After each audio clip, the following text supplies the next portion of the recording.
one-on-one with interesting personalities, educational and informative topics and issues, intriguing and entertaining. A must listen to. In the Spotlight, Monday nights from 8 p.m. on Q95.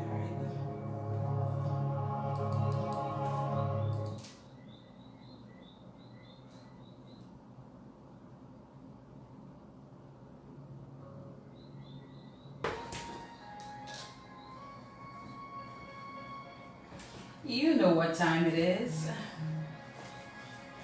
It is time for the In the Spotlight radio show.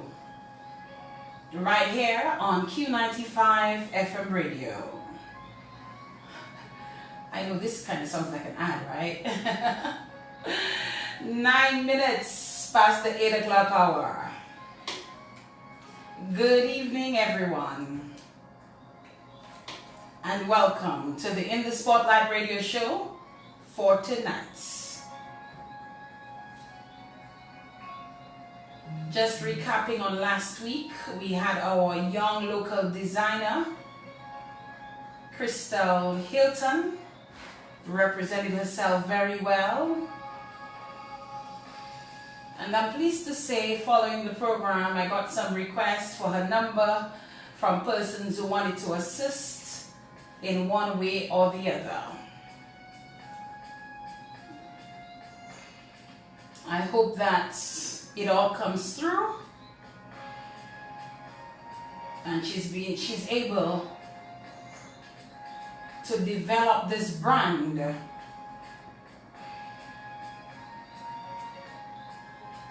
that can take her and Dominica to the next level, like we say.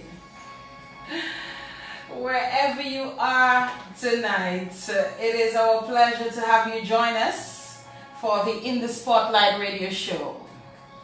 We are live via my Facebook page, that's the Fedina Frampton Facebook page. We are live within the In the Spotlight radio show fans group, and we are also live on the In the Spotlight radio show page. You can use any of those mediums if you choose to view live on Facebook. However, we know the majority of the listeners of this program are actually via Q95 FM radio. And we welcome each and every one of you to tonight's program.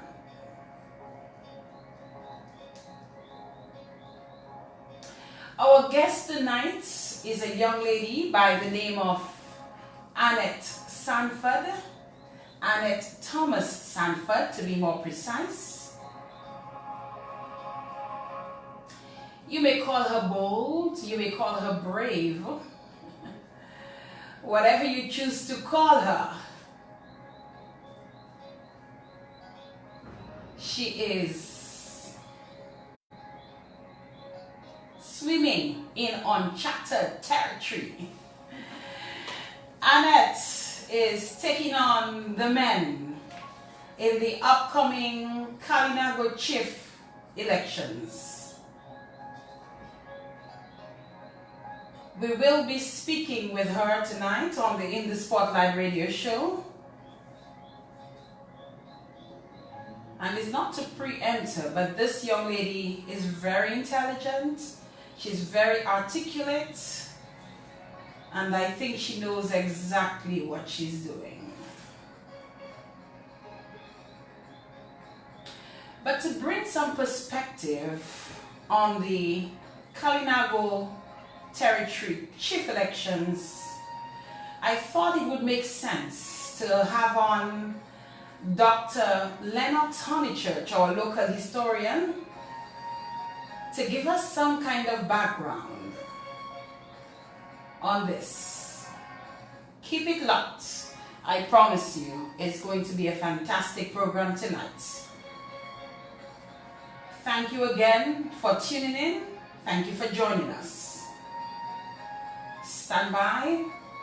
We'll speak first to Dr. Annette Thomas and then our guest.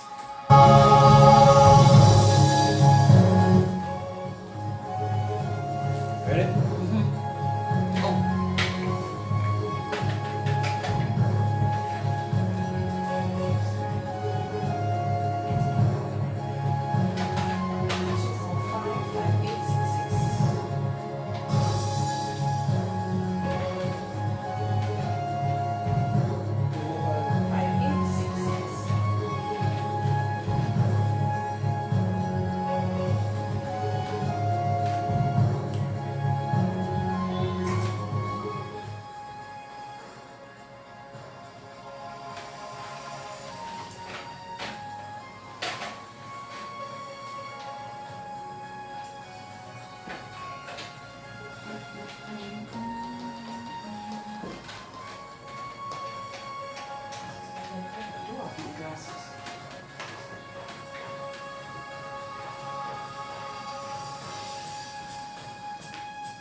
Order series.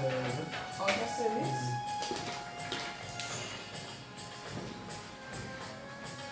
Okay, what number can he call if he's going to call him? Wait, unless you can go on your lunch.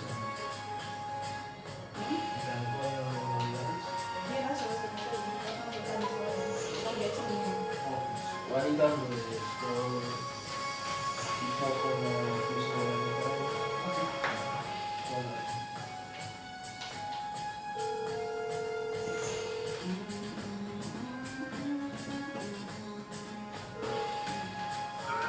Hi, Doc. We're having some issues calling out, so if you can call in, I would appreciate it. Okay, that's fine, and I see your number here. No, not this number. No. You call 449-3095. 449-3095. 3095. Correct. Yes, Doc. Okay, 449-3095. That's correct. Bye. Bye.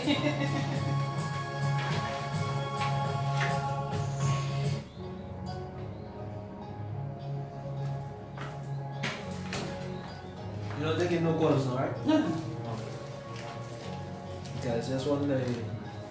No. If We're you not want, gonna. if you want, We are live, right? We're live. No, we're just taking him for a few minutes. Okay, yes.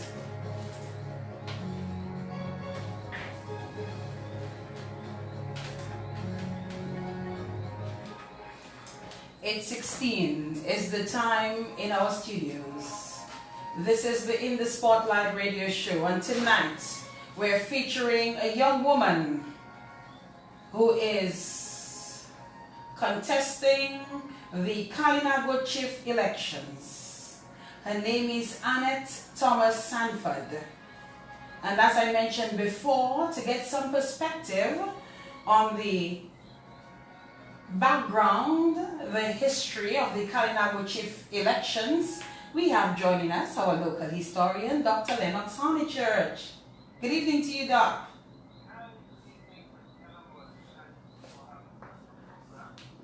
It is indeed my pleasure. You have actually been on before, and it was my pleasure. I did, and you were fantastic, Doc.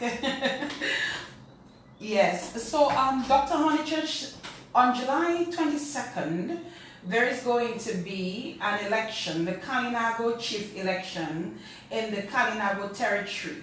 Can you begin first by sharing with us some background, a historical perspective of the Kalinago Chief elections?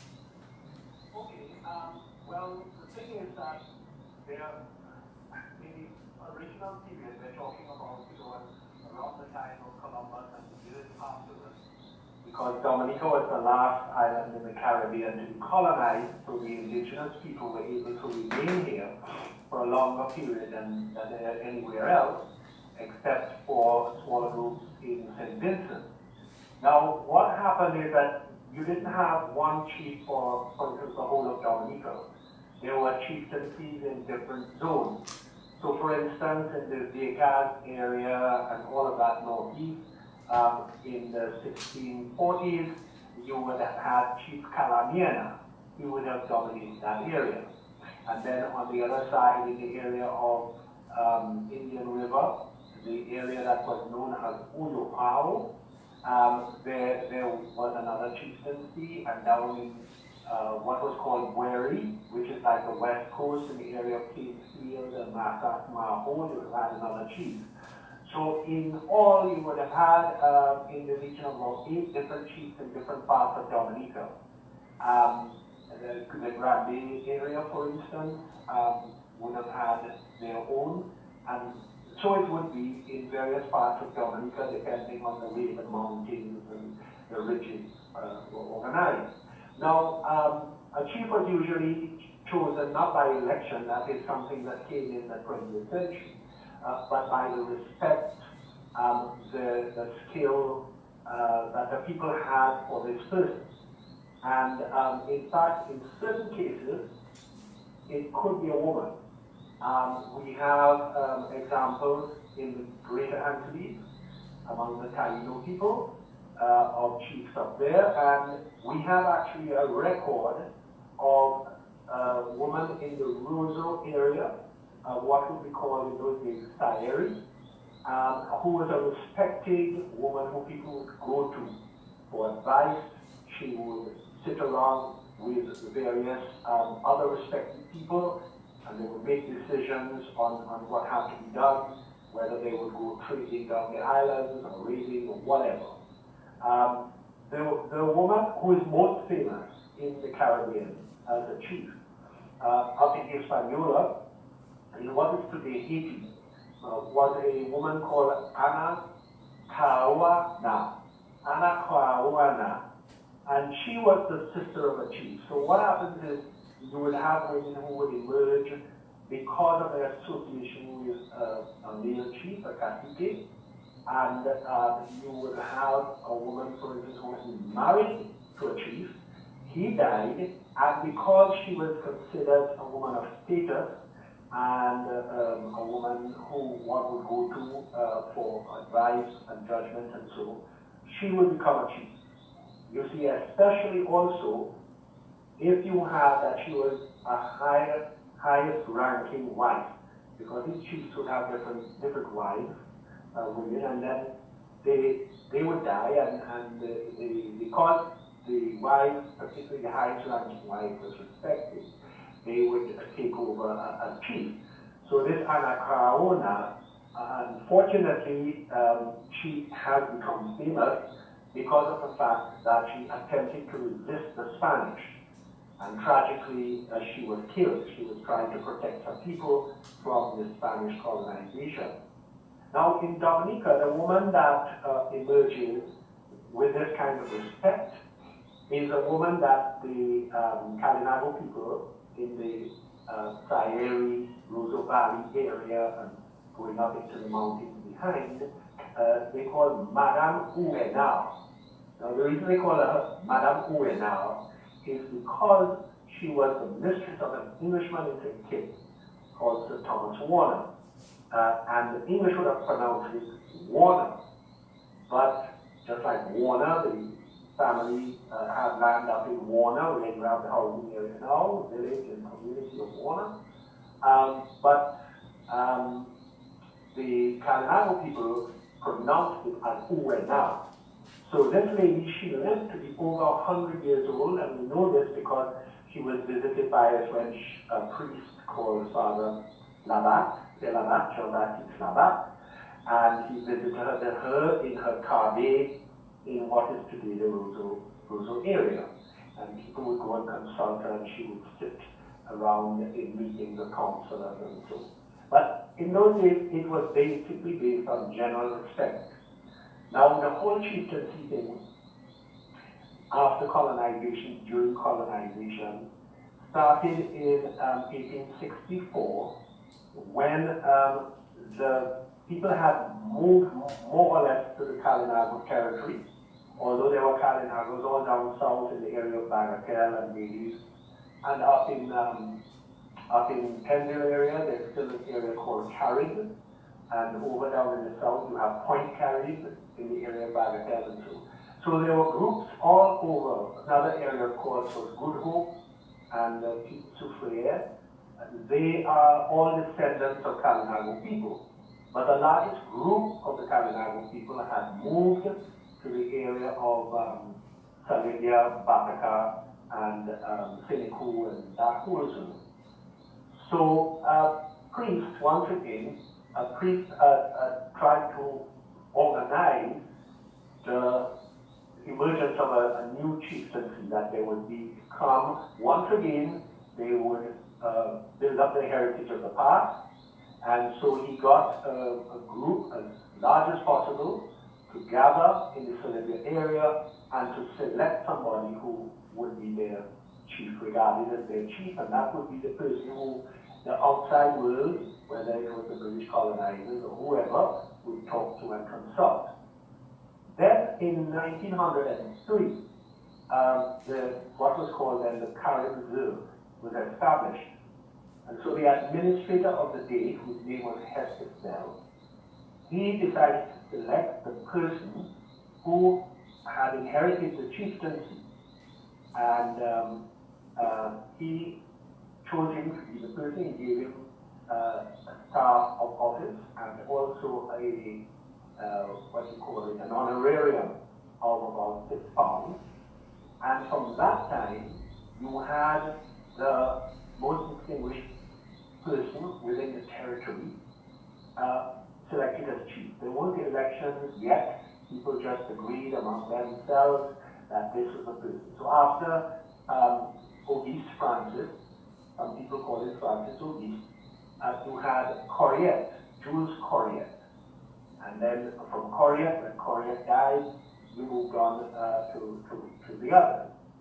But then eventually, in 1952, the whole business of chieftaincy and councillors was linked to the local government system. Because by that time in Dominica, you were having the emergence of village councils. And that was when the chieftaincy became more formalized, and you would have elections. We have photographs, for instance, of the early chiefs in those times being given their sash and the start of office by the administrator and the people who were in the local government. So we take that period of elections and all from 1952, and then it operated very much like a village council, except that the chairman of the council was called, designated as the chief. And then the big step was in 1978, when before independence, the Kalinago people demanded that before they go independent, a special law be instituted, especially for the Kalinago people. They did not want to go independent, kind of not knowing where they stood. And so you had the 1978, what is called Carib Reserve Act, and it has now been renamed the Kalinago Territory Act. And that means that the chief, you would have a separate election for the chief, a separate election for the council. So as we can see, the whole business of chief has emerged over time. And the system that we have now is you have these elections. Now, in the modern era, we have not had any women chiefs. But as was pointed out to you some time ago, that in the 1990s, you had at different points, I was not here at the time, I was studying overseas, so I was not in Dominica at that time, but you had women who put their names up for the election. So this time is not the first time that a woman has gone up for election, but we will have to see what the result of the election is. There is nothing in the act that says a chief must be male, and therefore it is quite open to women, and it's quite distinguished. We know in the past, if we go back into the early Kalinago and Taino indigenous people of the Caribbean, that there have been women chiefs in the past. So essentially, this is not the first time that a woman is contesting, but of course it's creating a great deal of interest because a number of years have passed since the 1990s when women went up. Somebody from the territory will probably be more able to actually give the names and the dates of when those women contested. Mm-hmm. But in essence, they did not get enough votes to be elected as chief. From your perspective, Dr. Honeychurch, have you seen the desire of women to contest this Kalinago Chief elections as something that was welcomed by the male population or by the Kalinago population in general?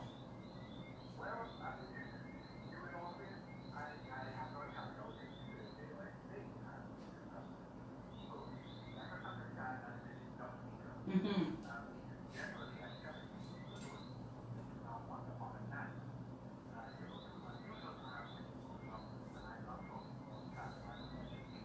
Mm-hmm.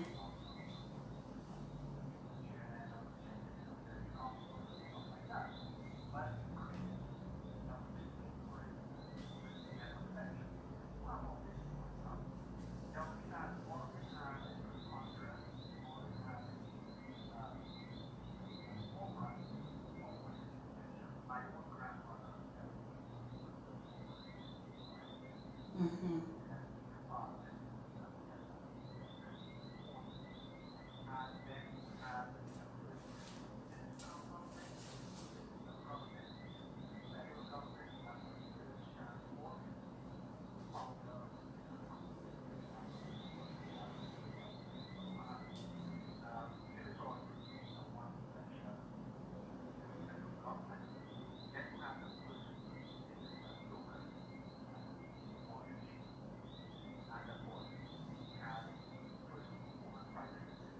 Mm-hmm.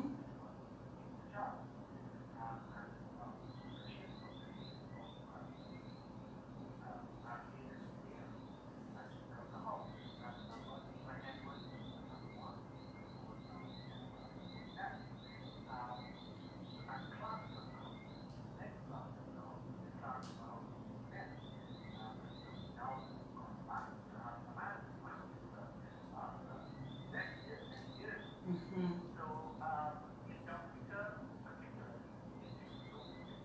Okay.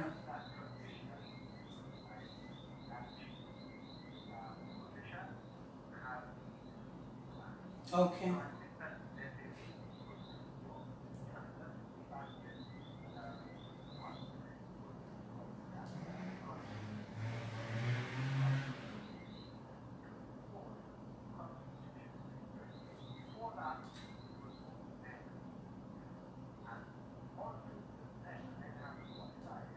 Enough land or have a wage income of a certain standard is required. But after 1951, when you had universal of adult suffrage, that meant everyone over the age of 21, they didn't have to earn or own enough to vote. They could vote. So women, when we get to 2024, which is not far away, it will be 100 years since women got the vote in Dominica. And next year, 2020, will be another anniversary for winning the election, because Edmund Major was elected in 1940. So you have 60 plus 20, it will be the 80th anniversary next year of women being elected in Dominica. So it takes time, because at the beginning, men had a certain resistance to it. And the next big thing to break, that is the new step to take, is the Kalinago Chief. Because as I pointed out, we've had members of parliament, we've had ministers of government, we've had prime minister, we've had speakers of the house. Well, the one we have not had yet is a female Kalinago Chief. Excellent information, Dr. Honeychurch. My final question for you has to do with the level of power. What is the difference between the power of the Kalinago Chief and, say, the Minister for Kalinago Affairs? Well, that's an interesting one, because it was in 1974 that we, the Parliament, created 21 constituencies. Before that, we had 11 constituencies. So in chopping up and creating new constituencies, for the first time, we had the Salidia constituency, which, although it includes Atkinson, it essentially is the territory.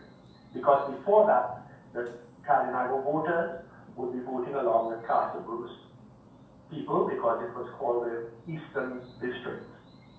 And then you had the Northeastern District, which was Margaret, West Italian, She, and all of those. But after 1974, for the first time, the expansion of the constituency to 21 enabled the Kalinagos to mainly have their own constituency, their own chief. Now this created an issue. In a way, who was the most powerful? Is it the member of parliament who sits in parliament and contributes to party law? Or is it the chief whose designation really is within the territory? Now what you have found, if we judge it from people coming outside of government, journalists and academics and people, a lot of them want to meet the chief. They're focused on meeting the chief. And the chief in the big world outside, when he speaks, as in when Charles Williams challenged the Pirates of the Caribbean, Disney, about the way in which they were depicting the Kalinago in the film, that is world news. But it was coming from the chief.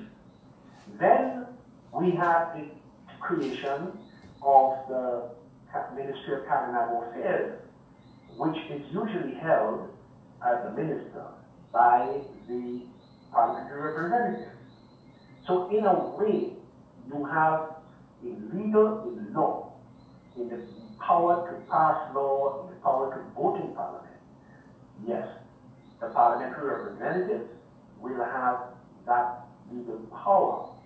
But in the minds of people and in the, what shall I say, the representation of Kalinagos in the big wide world, it is usually the chief that is seen as being the significant person.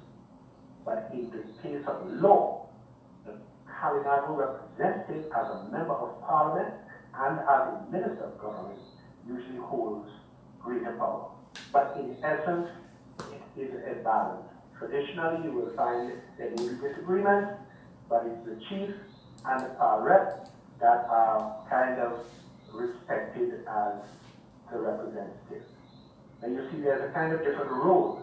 So the chief may play a different role than the parliamentary representative, who, if his party is in government, will become the minister. It's a ticklish affair. Dr. Leonard Honeychurch, I thank you so much for taking... Yes. When I go off, as I'm going off now, right. It may be interesting. You get the names, those who will remember, of those women who did put their names up, but were not successful in the 1990s. You know? All right. Thank you, Dr. Honeychurch. I hope you continue to listen to the remainder of the program. I thank you so much for joining us and for sharing with us a historical perspective on the Kalinago Chief elections. Thank you so much.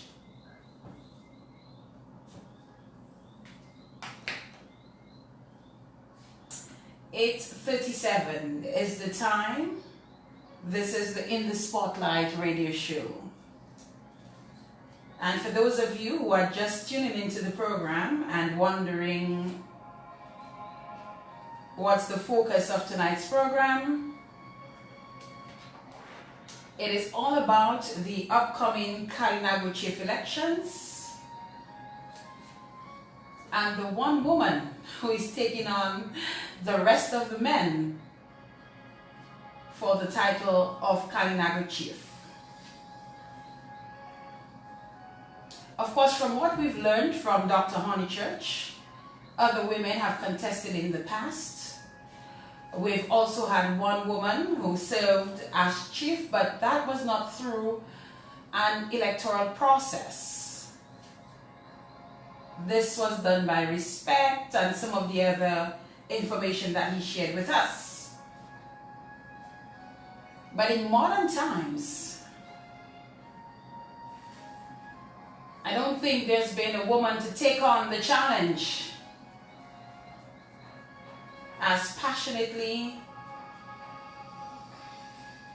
and committed as my guest tonight on the In the Spotlight radio show.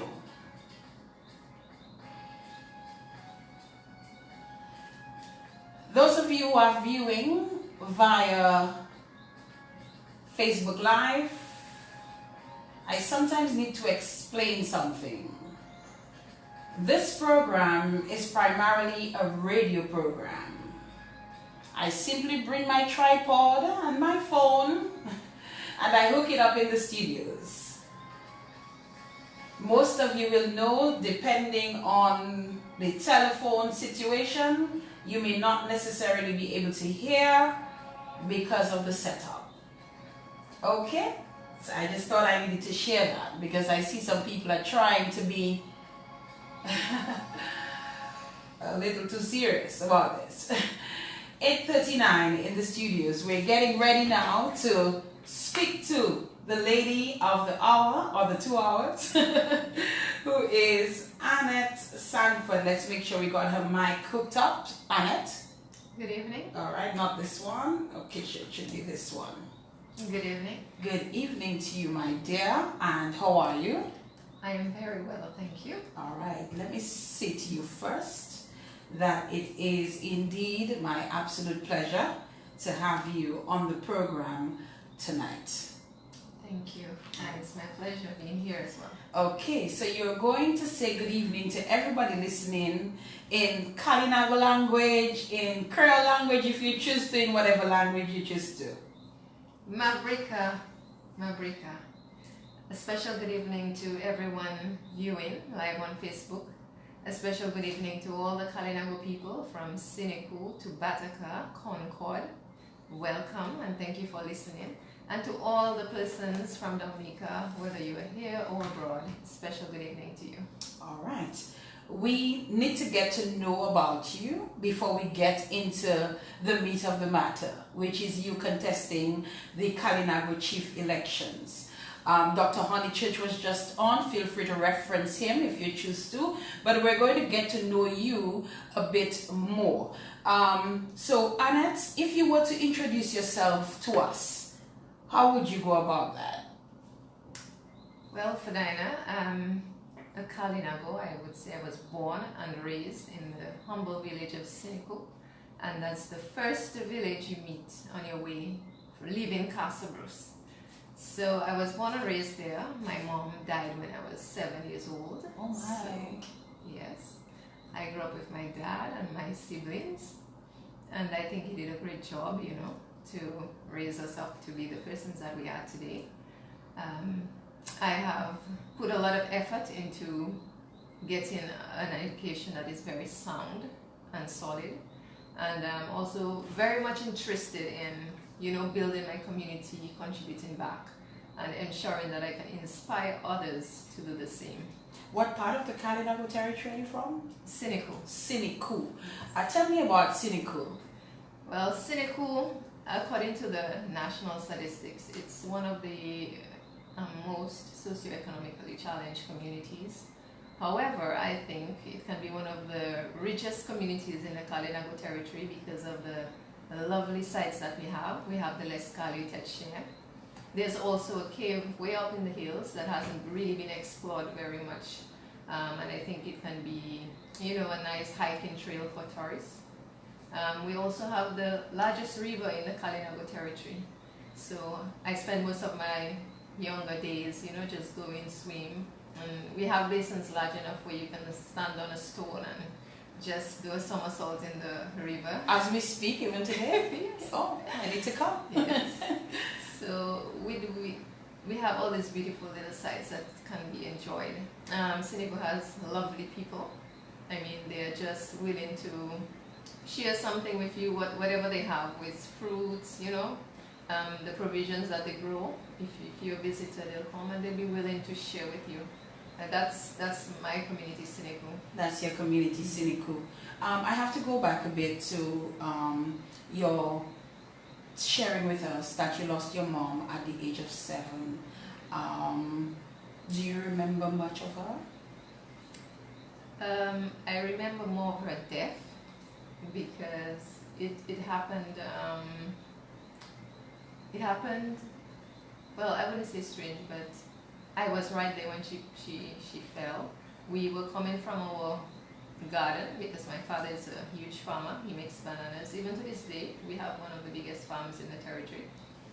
Well, he has one of the biggest farms in the territory, and we were on our way from just doing bananas. In those times, we didn't have pipe-borne water yet, so we had to go to the river to have a bath. And she was just about to, bathe herself. My brothers and sisters were playing, and I was sitting on a stone. So I noticed that she was slipping into the water. But it's not like, you were going down to have a dunk. She was just sliding slowly into the water, which was unusual. I mean, I was 7 years old, but something told me that something wasn't right. So I rushed to her, and I held her head. I'm sorry, I have to take you back to that very difficult time in your life. But if you can continue sharing, please feel free. So I held her head above the water, and I called out to my brothers and sisters who were there. And well, at first they didn't understand what was going on, but there were two men nearby, and they saw what was happening. So they came, and they assisted us, and then more people came by. They took her to the shore, and then they called the ambulance, and it took about 45 minutes for the ambulance to come, and an additional hour and 15 minutes to get to Roseville. And the next day she passed. And if you don't mind sharing, do you know as a result of what? She got a stroke. She had got Right there in the water? Mm-hmm. She got a hemorrhagic stroke, and that is one of the most critical types of stroke. So she was actually having hemoptysis and hematemesis, vomiting and coughing of blood. So yeah. That was tough for you and your family. Yes. Were your siblings younger, older? I have a smaller brother, Mm-hmm. and I have my older siblings are older. I'm the seventh child Okay. out of eight. Out of 8, okay. Yeah. All right. I was referring to those who were there at the time. Oh yes, Of the incident. they were both older. They were both older. Yes. But But for my s- sister was washing her hair, and my brother was swimming, so they didn't realize, what So was where happening. were you at the time? I was sitting on a stone because I had my bath already. I was Okay. just, quietly watching everything Mm-hmm. when that happened. And you, this is something that you will never forget. No, I'll never forget. I'm so sorry. I know it's been a long time, but your mother will always be your mother. And you said your father stepped up and he cared for you and your brothers and sisters the best he could. Tell me a bit more about him. Well, my father is one of the hardworking men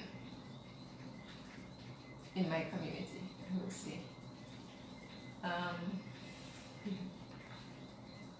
He stressed a lot on us getting a proper education. So we would spend a lot of time in our books, reading, and because of the whole situation in the community, sometimes according to the friends that you have and the peer pressure, so he would limit us to where we would go, what we would do, who we went with. And growing up as a child, sometimes, you tend to think that it's a problem, but then now Because I you don't can understand. Mhm. But then now I can look back and say thank you. Thank you to your father. He brought you all up well. Yeah. I'm going to give you a moment just to pull yourself together. Thank you. Because I can see that talking about your mom was a bit emotional for you. So we're just going to take a moment, give you a moment to just pull yourself together, and we'll come back to chat some more, okay? All right.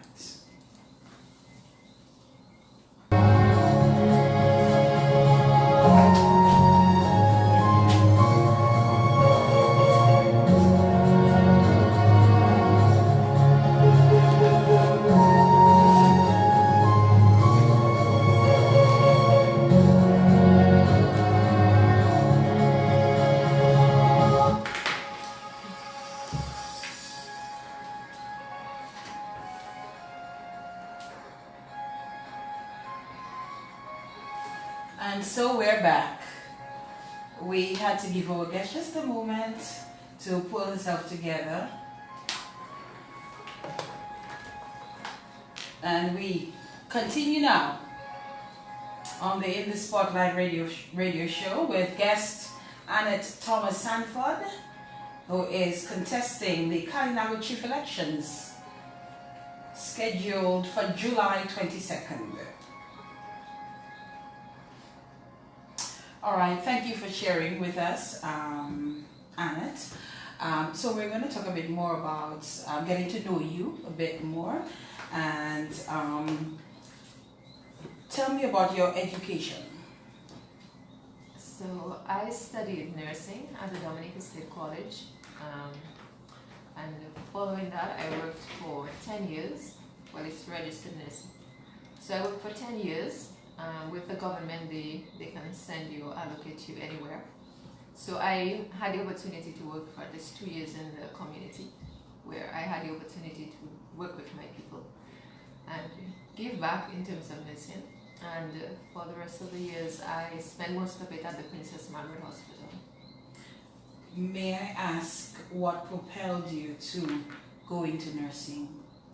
Well, it's for the same reason. I thought that, well, after my mom died, it motivated me to get into that field, to be able to care for people and to, you know, understand what they go through, and to have that impact on their lives, that things can get better. I mean, with proper assessment and just the ability to care for that person, have them smile, have them revive, I think we as nurses make positive impact on people. What has your career, your experience as a nurse been like for the past 11 years? It has been very rewarding for me, I must say. I have learned a lot in dealing with all types of clients, people at their homes, people at the hospital, people in the community, and people who like you and people who don't like you. You get to deal with all the stresses, and you know how to behave as a professional. I think the key to being a nurse that is respected is having that customer service with you. If you're able to respect others and respect their views, then, you know, give that opportunity where they can share with you and open up to you. It makes nursing so much easier than if you, as a nurse, just try to be in charge all the time. It makes a big difference. So customer service has been one of my top priorities in nursing. So I try to do my best with my clients, give them the best care, sit with them, talk with them, allow them to open up, you know, and just let me know what's bothering them. Because sometimes people can have physical illnesses, but in their minds, they're having a lot. They're having a lot stressing them out. And we have to learn to allow them to express that in order for them to get holistic healing. Because healing is not just physical, it's mental. You know, some of them have social problems. So we have to learn to deal with the person as a whole. So that has been very rewarding for me. From what you're saying, I can tell for you, nursing is not just a job, but it goes beyond the job of pricking the needle, using the needle to give me an injection, getting the bandage to cover up my sore, but it goes much more beyond that, to understanding that you're dealing with a person who is going through an ailment at the time, but who could also be dealing with some other personal difficulty, and you understand that and you relate to that as well. Definitely. How important is that to you, though, as a nurse, in terms of making that connection between treating a patient, but also understanding that they too probably need some kind of maybe a hug, a conversation? How important is that? Very, very, very important, Fadina. Being able, like I said, to connect with people is the primary route, you know, to helping them to recuperate and to be able to get back on their feet. Because having a patient on a bed, just serious all the time, when you can sit and have them smile and be happy, I think that also is great therapy. And listening today, somehow, when I look around and I see how people function, we get very much involved in performing tasks and tend to neglect the patient's needs. And that is what is most important, being able to give that care, having that person feel belonged and loved, and at the same time, you know, growing in a therapeutic environment where you can have that positive impact. That is so very important.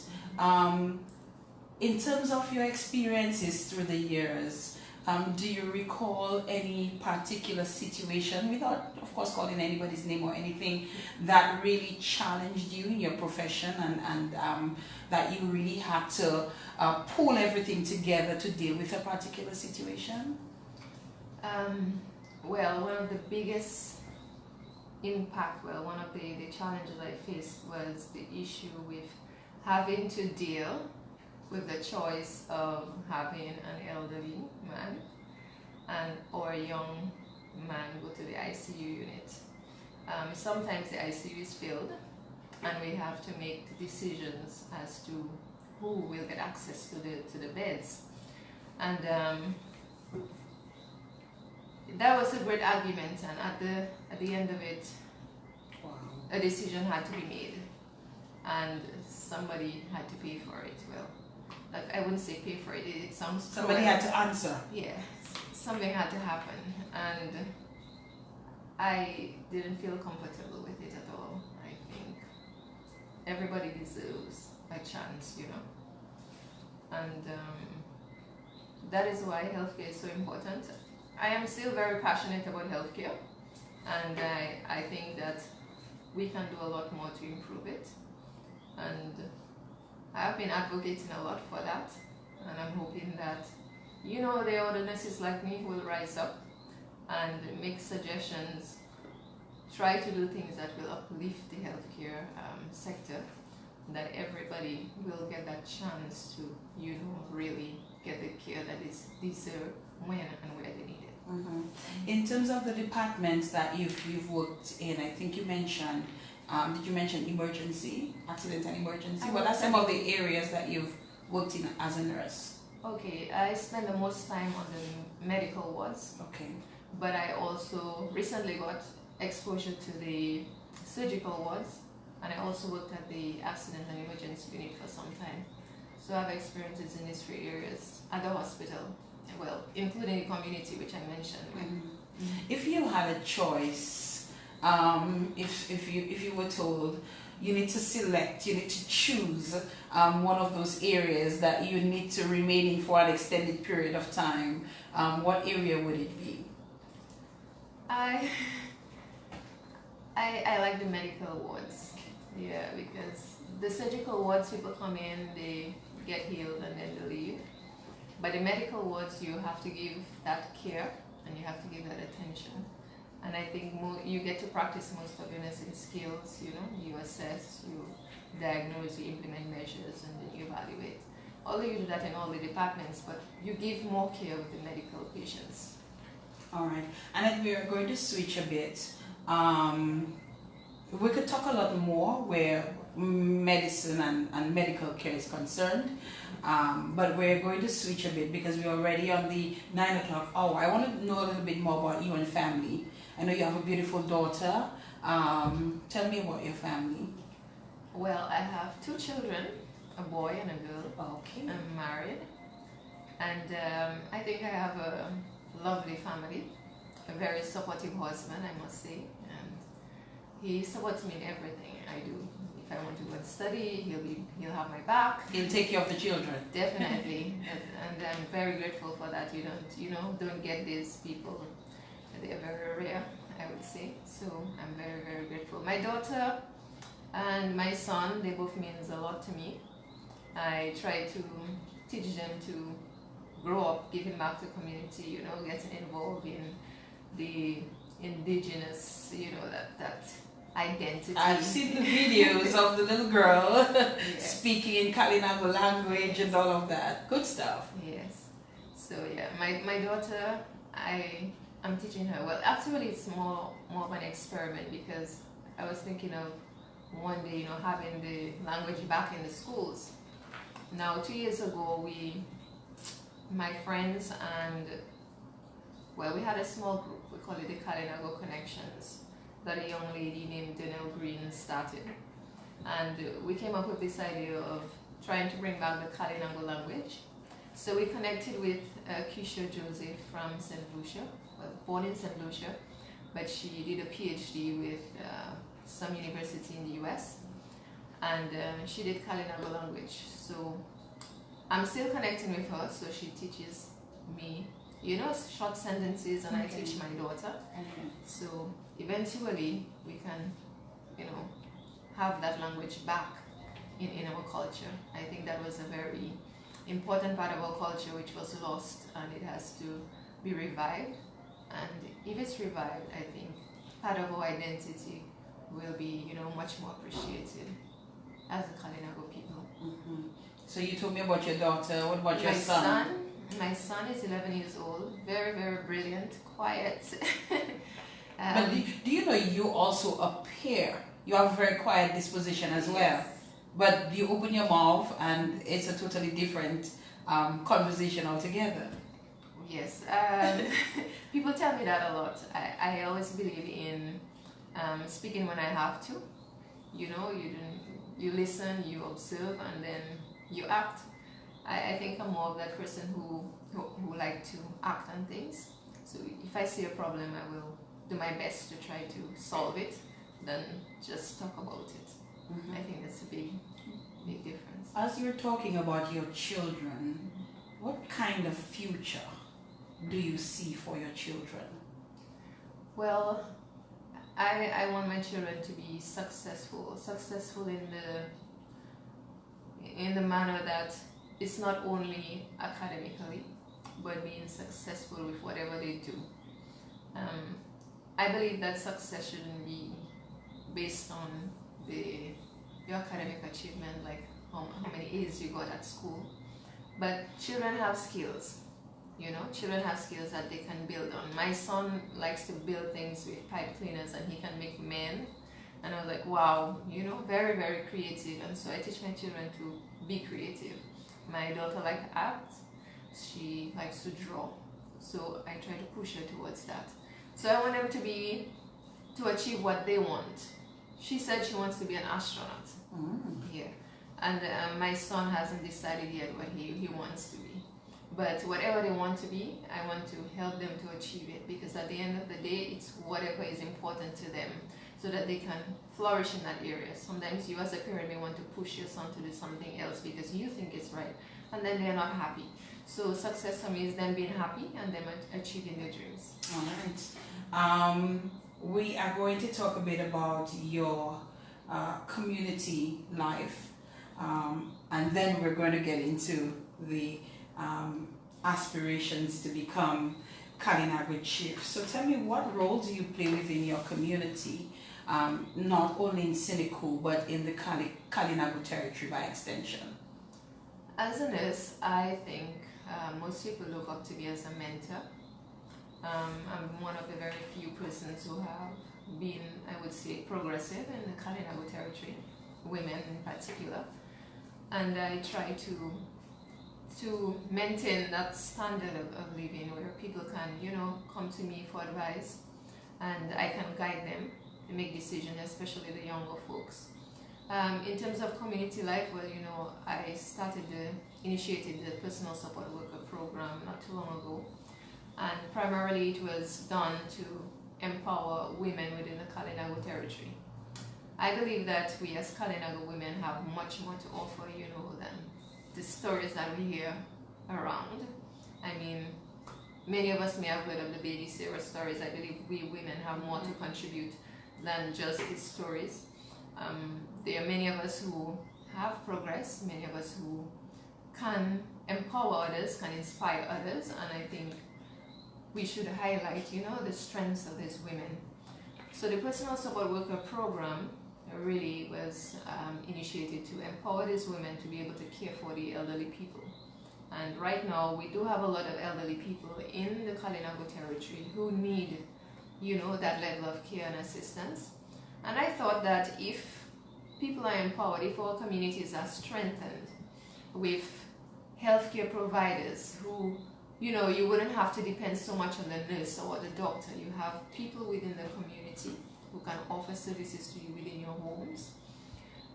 It will create less strain on the healthcare system, the acute healthcare system in Dominica. Because on the wards you hear people say, okay, this person was there last week and he's here again today, recurrent admissions for problems that could have been solved by just having a caretaker who is competent. So when I initiated this program, the idea was to help reduce the amount of readmissions to hospital and at the same time strengthening community care, to the elderly and those that are vulnerable. So they will get competent care at home in their communities, Yes, I've also... Before you continue though, what did that entail? What did you have to do? And who did you get involved in this? Alright, so... What was the process? Okay, so it started with an idea. Initially, I thought of training people and would call them awardees, but when I spoke to one of my mentors, which was Mrs. Edwards, I will always give her credit for it. We spoke about it and she said, Annette, right now the world is evolving, healthcare is evolving, and there are people who are within their homes who may not like to go to a nursing home, they don't want to go to a hospital, but they prefer to be at home. So, maybe you should focus on doing a wider program where people can benefit from home care. So I modified the idea. My husband is the head of department at the State College for Business. Okay. Yeah, so he and I worked together to put the curriculum together, and following that, I went ahead and promoted it, and surprisingly, a lot of people were interested in doing it. I tried to get the Ministry of Health involved, but for some reason there was some difficulty. So, yes, I still went ahead and I went forward with the program because I knew within my heart that what I was doing was right. So I went ahead and I did the program in my community. I got the nurses involved, like district nurses like Nurse Winnie Joseph, Portia Burton, and Briska John, all my community nurses. I lobbied with some of the doctors from my community as well to come and give the lectures, and we got it going and it went very well. How many participants do you remember that you had? Yeah, so I started off with 23, and that's a big number. And I ended up with 18 graduating. Okay. So what were they taught? Well, they did 6 courses. So we did personal care, where we teach them hands-on how to do personal nursing procedures, like basic nursing, how to bathe a patient, how to do their hair, how to turn them, how to give them massage, how the medication administration, insulin, oral medications, and a whole lot of skills. So there was a skills checklist that if they do these procedures very well, we would sign their books, and if they didn't do it well enough, they would have to do it over until they got it done. You're right. Yes. So we taught them also professionalism. We did palliative care, community care, health challenges, and continuing care. Dealing with chronic illnesses, and so on. So 6 compact courses, and they had 1 month of internship. So 1 month of internship at the Dominica Infirmary and also the nursing home in Massac, yes.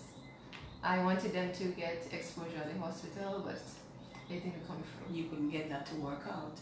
Are they still active in the community? Very much active. I would say there are a few of them who have jobs because some of them were not employed, and I'm very happy that some of them are able to work now, and get a salary and take care of their families. Of course.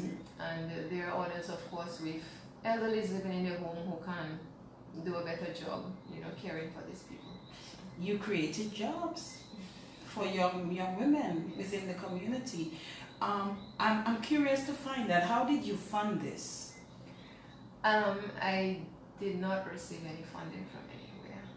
So I studied for 1 year in Canada. I did healthcare administration as well. So I had the opportunity to work as a student and save. So to start off this program, I used most of my savings. Oh my! Yes, I did. And then I also charged the students a small fee so that it would help me with the operational cost. And that's how the program went. All right. Do you have any intentions of repeating or continuing this? How long ago was that, by the way?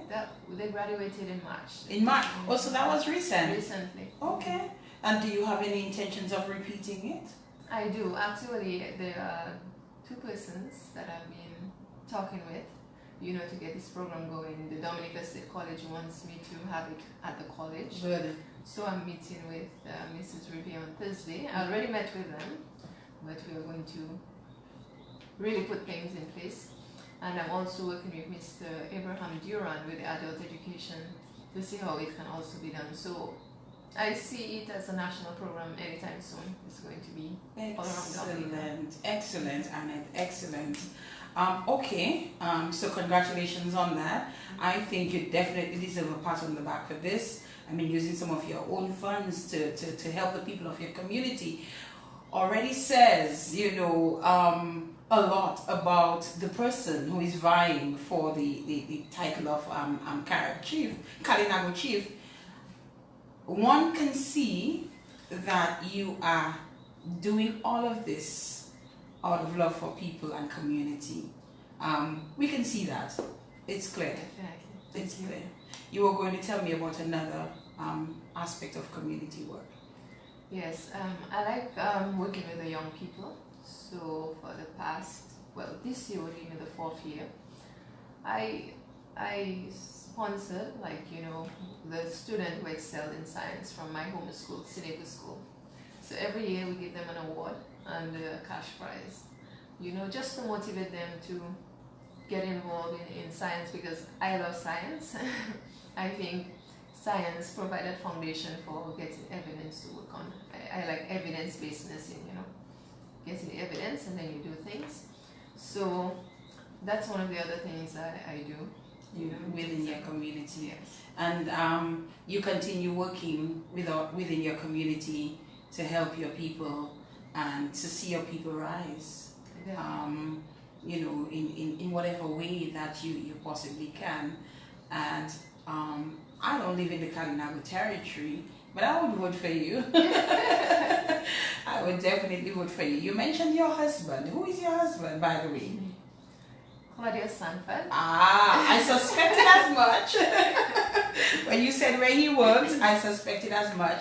And your husband was actually the parliamentary representative for the then Territory it was referred to back then. Okay. Yeah, so sometimes that was a challenge because when people look at me, they tend to see him. I see. But before I met him, I had my own dreams, I had my own aspirations, I was my own person. So I'm me, and I'm not Claudia Sanford. That's right, that's correct. Yes. You are Annette Thomas Sanford, your own person.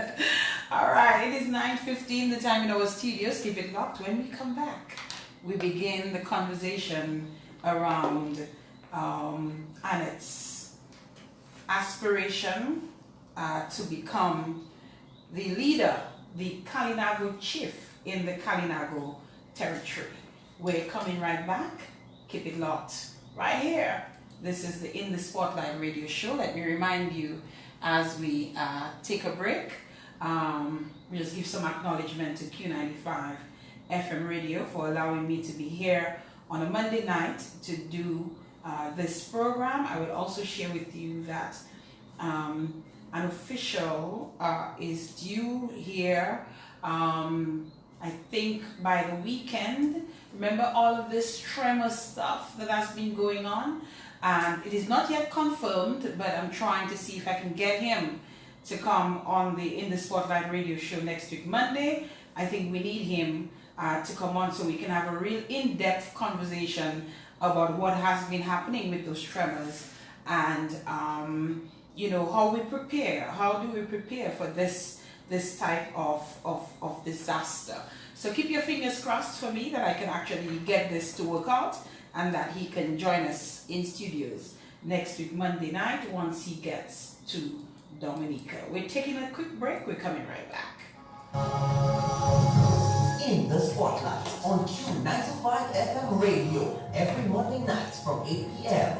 In the Spotlight, featuring people from all walks of Dominica life, spotlighting the triumphs and tragedies, dreams, hopes, aspirations, untold stories, touching the human and personal side of our people in politics, religion, sports, business, music, culture, the media, and more. Getting to know our farmers, our public servants, youth, and the ordinary Dominican. Listen to their stories. No limitations, no restrictions, no holds barred. In the Spotlight will also spotlight interesting topics, issues, and relevant situations. Don't miss In the Spotlight on Q95 FM radio every Monday night from 8 p.m. In the Spotlight.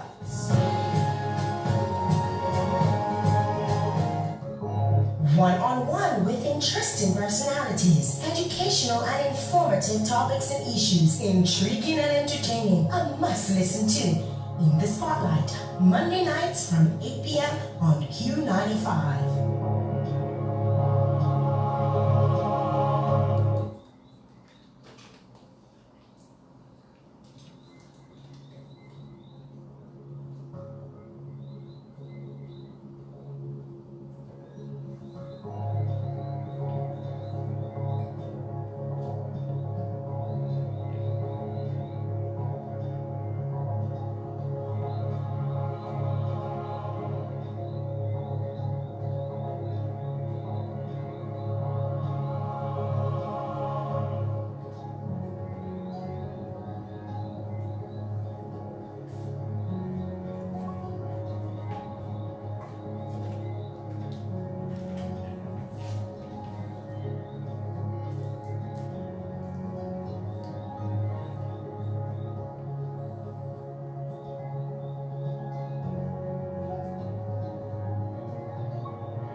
19 minutes, moving down past the 9 o'clock hour.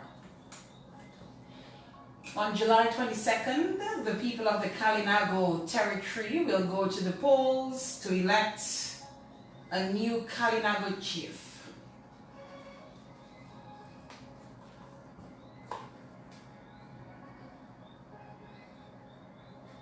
And although we heard from Dr. Lennox Honeychurch earlier on that we've had a Kalinago Chief in the past, female Kalinago Chief in the past, you would note that he did mention that it was not done through the electoral process.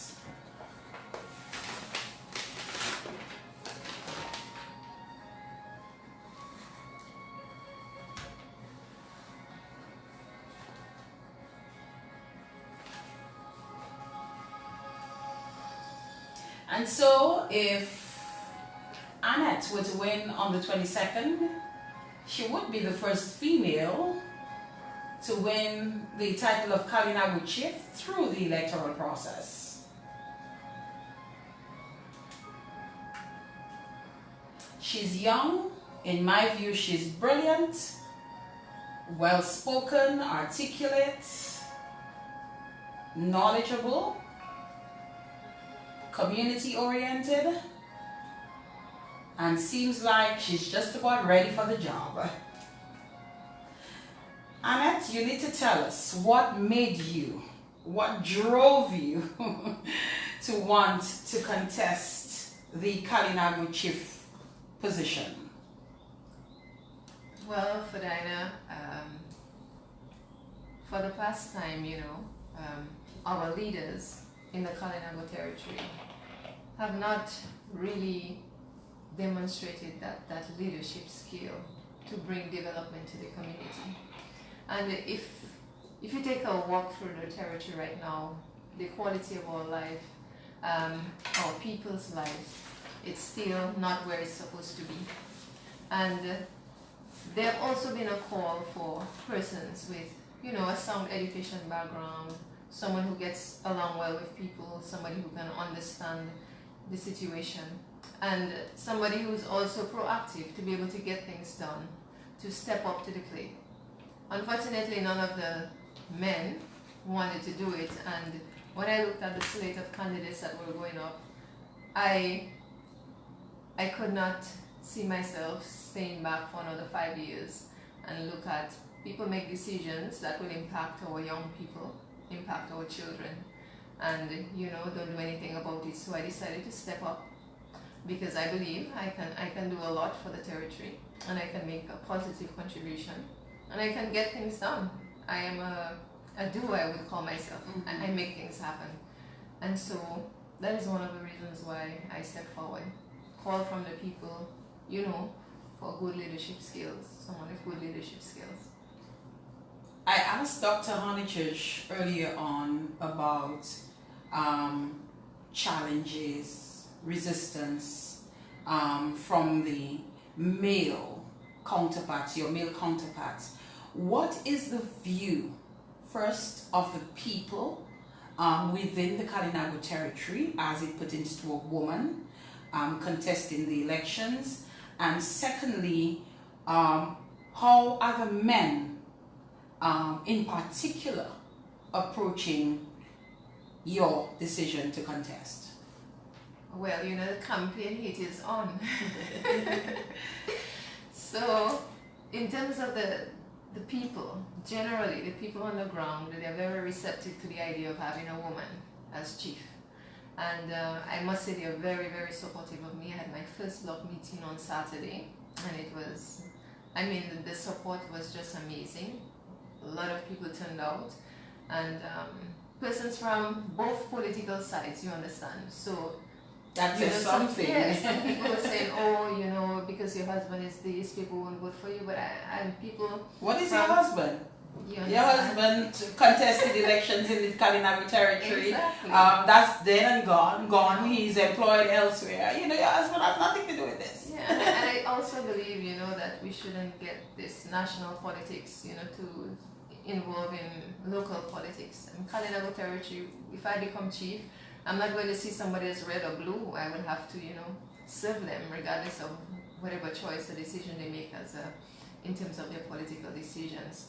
So, yeah, generally the people have been supportive, and the male candidates, I must say, politics, they will always say, we don't need a woman right now.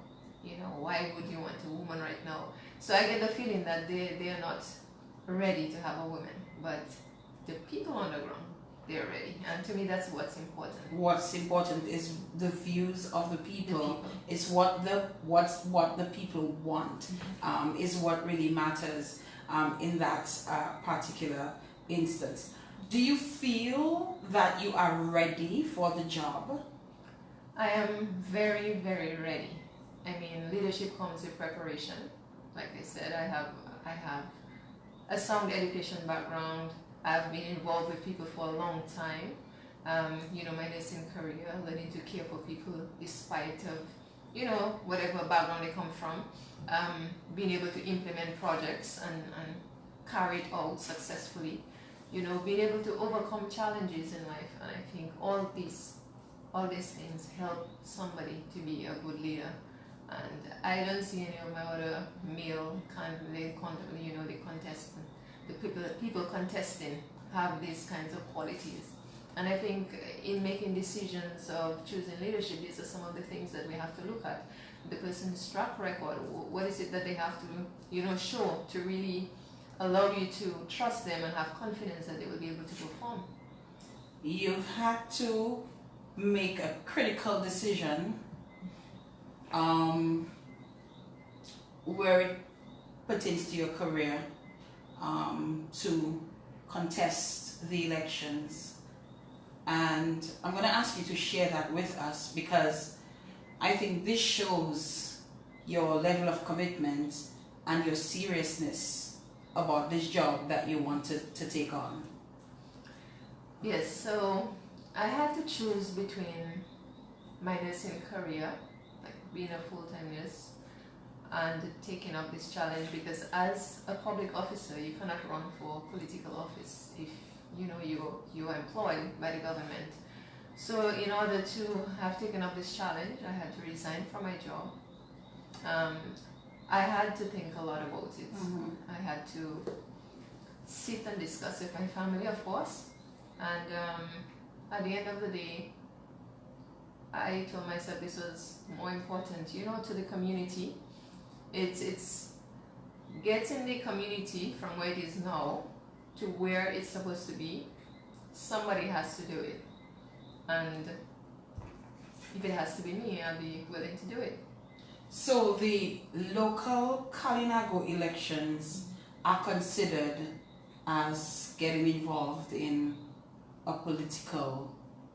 Yes, it is. So if you are employed by the government, you have to resign. So you've already resigned? Yes, I did. You've sacrificed your job, your career, because this is 11 years that you've been a nurse. I mean, that is what you've known for the last 11 years. And you're risking it all. You've risked it all because you've already resigned. So you've risked it all to contest the elections. My question to you, do you think that it is worth it? Well, for Diana, in life, you have to take risk. And if you want something, you have to work hard for it, and you have to take that step. So, yeah, I decided that it is worth it. Seeing my people move from where they are now to where they are supposed to be is very, very important to me. And that is why I think when I win, well, I'm very positive when I win, I definitely am going to do my best to improve the lives of our people. How long did it take you to make that decision to resign your job? How many times did you say, no, I'm not? Okay, yes, I should. How long did it take you, Annette? It took about 2 months. 2 months. For me to decide. Because I had to, think, prayed. I literally fasted for about a day. And, I asked God to show me a sign. Amazingly, I know people may not believe in Christ, but after I fasted, 2 friends came by. Well, they came to visit my husband, and that was the first time I saw them. And then this lady came and she said, you know what, they started talking politics. And the discussion was that men are not performing as before. They're not doing what they're supposed to do. And then the lady made a comment and said, well, I'll support a woman if she goes up. And if you are going, I'll support you. Oh. And I didn't say anything, I was just quiet. I listened to them, and then she left, and I knew that I wanted to do it. Look at this here on my skin. Oh my goodness.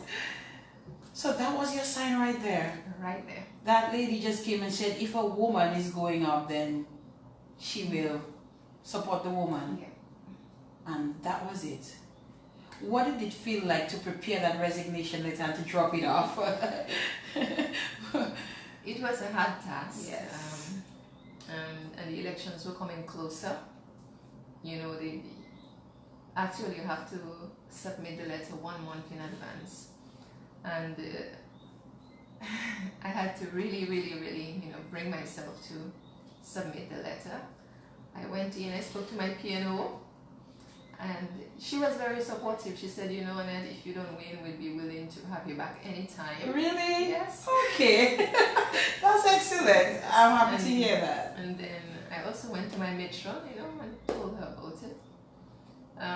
Because I consider myself to be one of the best nurses at PMH, and my supervisors tell me that all the time. So it's nothing to hide, and they're very supportive, and so it took me a while to really bring in that letter, but I finally did it, and I think it's for a good cause, and It's done. yeah, It's done. Let us talk about your plans for the Kalinago Territory. You spoke briefly about how you feel about your community and the fact that, in your view, that not much progress and development has taken place within your community.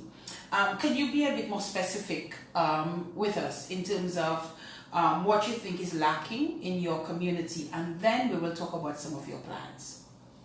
Okay, so when we look at our culture, for example, we have very little to showcase for our culture. So preservation of culture would be one of my priorities. Like I said, bringing back the Kalinago language and finding a way in which we could preserve that cultural heritage. So when I win, I'm hoping to work with the people so we can get UNESCO on board to declare the Kalinago Territory as a World Heritage Site. I believe this will be a push for us to preserve our community and also to, get economic benefits from that. I'm also looking at, the crafts that we sell, having a brand on it, Kalinago brand. So whenever a tourist comes to Dominica and they buy a basket, they will know that it was made from a Kalinago person. That doesn't exist Not now. right now. No, doesn't exist at all. So that's one of the things I really think is necessary. You buy something, you go back, you have the Kalinago brand on it to say, hey, I was in the Kalinago Territory. I bought this from a Kalinago person. The Barana OTA, as it is right now, it's not performing the duties that it was initially constructed to do. So I'm hoping to add a museum to that. So people will come and they will hear our stories. This is not just seeing something. People want to hear your story. People want to experience, that cultural aspect of it. Initially, the former chief Faustulus Frederick, his idea was to have a cultural village where people could come and actually see the Kalinago people working, with the Kalinago Waiku and doing the things that the Kalinago people used to do. But it hasn't been done. So I'm hoping to bring that back, bring that whole idea and let his idea live on. People will enjoy that aspect of it more than just a model village where you just see things and have a little lunch to eat, There's a boundary trail that I'm hoping to establish as well. Like I said, to the cave, from the snake descent that went up to the hills. This, I think, is another interesting story that we can tap into, to preserve our culture. And did I mention the language? I said, Yes, you mentioned the language, you mentioned the branding of the arts and craft of the Kalinago Territory, you mentioned the Barana Ote, you mentioned the museum. I'm going to ask you about a couple. Around health, you're a nurse by profession. What enhancements to health can you bring to the people in the Kalinago Territory? So I'm thinking of an insurance package for my people, where they can get access to healthcare whenever they need it, where they need it. Right now we don't have that. So every time someone falls sick or if they have to travel, they would have to, try to get help from the minister or the prime minister to travel. So I definitely would want to work on that insurance package for the people. We do have a facility in the Salibia community, which was created and built by Ross University and also the Nazarene Church. A very beautiful facility, high-tech, and I think it's one of the best in Dominica. but it's lacking a lot of equipment and also the human resource to run it. This I believe that we as a people can look into having like a polyclinic, have our x-ray machines, have our ultrasound, having our own ambulance to be able to care for people without having to travel, so far to get care. Because people have died on the way from Salibia to Roseau or Salibia to Castlebrooks. Imagine if somebody getting stab wounds and they have to wait for the ambulance to come get them, then travel all the way to Castlebrooks and then transport it to Roseau. That is a big risk. So enhancing the healthcare facility there into a polyclinic is one of the things I would want to do. And I've already met people who is interested in donating, equipment to the facility, I think 2 weeks ago. So whatever happens, the facility will be upgraded in some way. Education. In terms of education, we are looking at enhancing the school curriculum to add to it that entrepreneurship aspect of learning, where our children can learn new skills, they can be innovative and creative, grow up to build their own businesses, having that thinking that, hey, it's not only academics, but also if you have a skill, you can be successful. I'm hoping to liaise with places like Canada and US to have student exchanges so that our children will realize there's more out there than just what you see in the Kalinago Territory. Open up their minds. I mean, when I went to Canada, it was such a lovely experience for me to see so many things. Whilst we're here trying to find out how to use a computer, these countries are already having issues with, having robots working, in their restaurants. So there's a wide gap of development. So these opportunities will help our children to build on their confidence and, open up their minds to greater things. And as you speak about children, what do you think are some of the greatest challenges facing the young people, the children, the young people of your territory? I think the education right now is one of the biggest challenges in the territory. And I see it when I listen to the national assessment results, and I think we can do better working with the teachers and the Ministry of Education to really try to enhance that aspect of it. I think there's much more that can be done, because if a child from, let's say, Sineku is transferred to another school, that child will perform very well. So it tells you that something is not right somewhere, and we have to put our hands on the problem and we have to deal with it. And that is an area I'm really, really hoping to work on, to see our children succeed not only at the national assessment, but again growing up to be successful people. In terms of land distribution in the territory, what is your view on this? There's been a lot of talk Yes. about, having titles and so on. The challenge of going to the bank and not being able to use documents and that kind of thing. We've heard quite a bit about that. This has kept us back a lot. It has to take a lot of consultation with different people, of course. However, within my own thinking, I think that it will not work for us. If we do that, we're going to lose,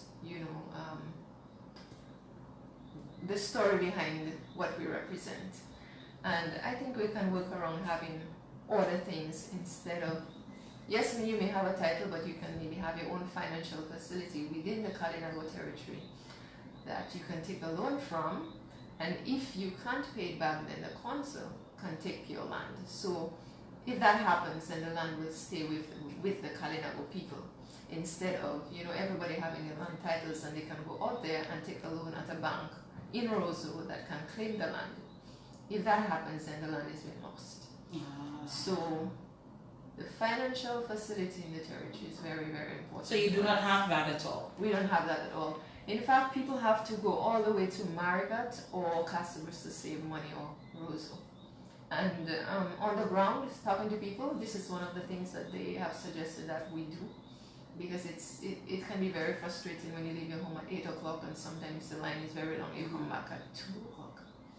So Is that something that is allowed to have the financial in the territory? Yes, I believe if people come together and they make it happen, it's allowed.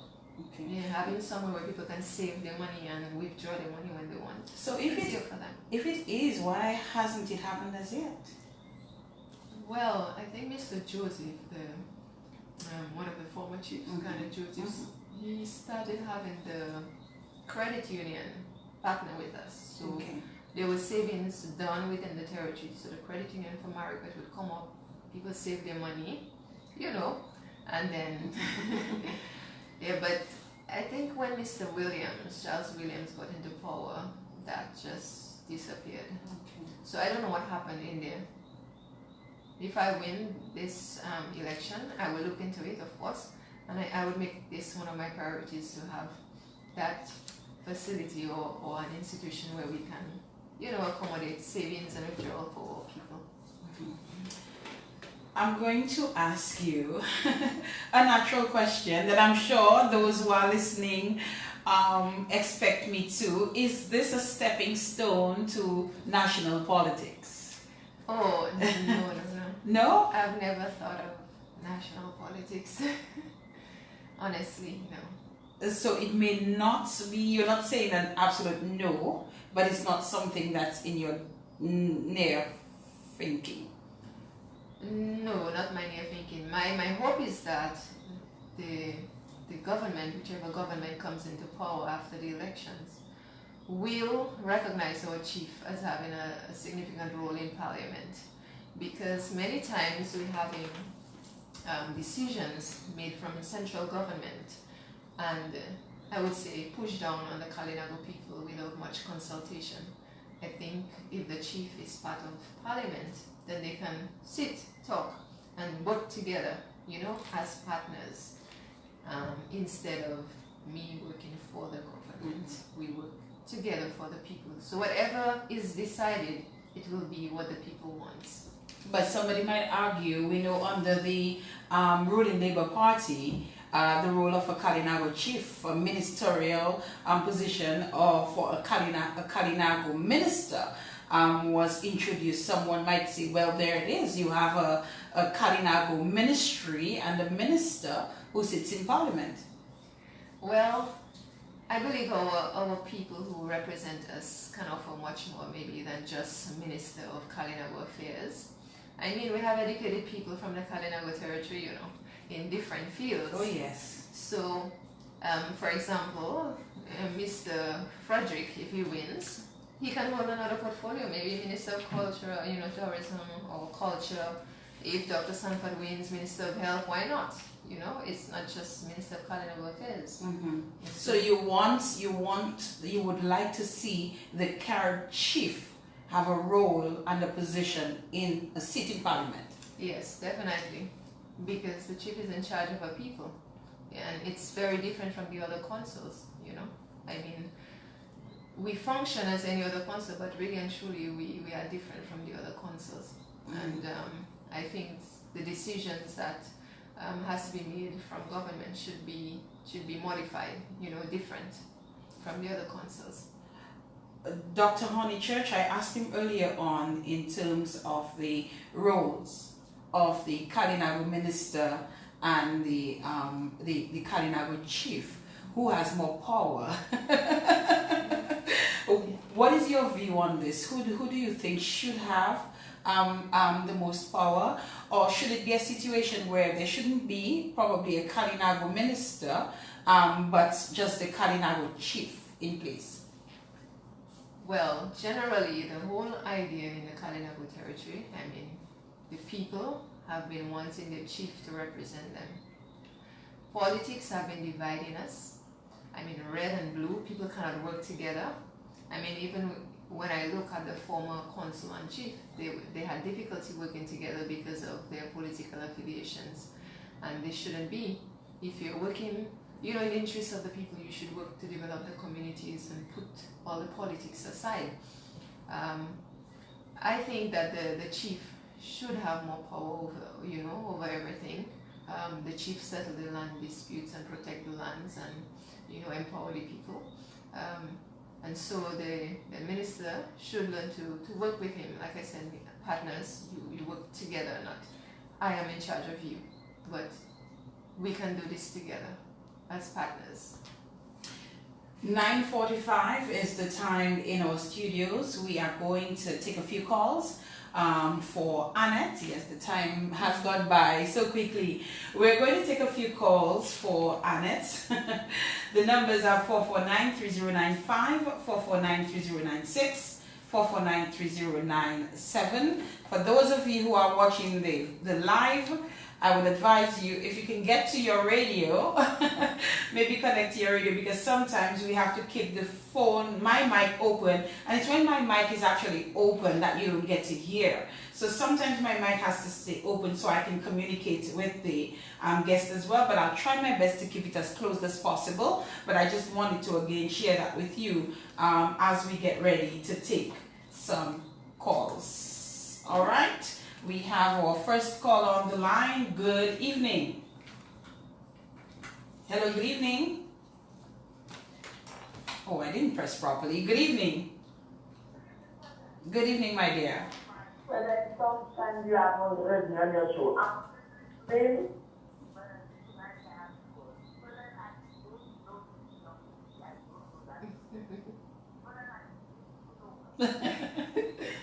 oh, she can pick, she's a situation, you know what she's about, she's not beating around the bush. Wow. What a wise lady, what a smart woman she's. But oh Lord, I don't know why she's doing like that. You need to know her. Why do you laugh? She resigned?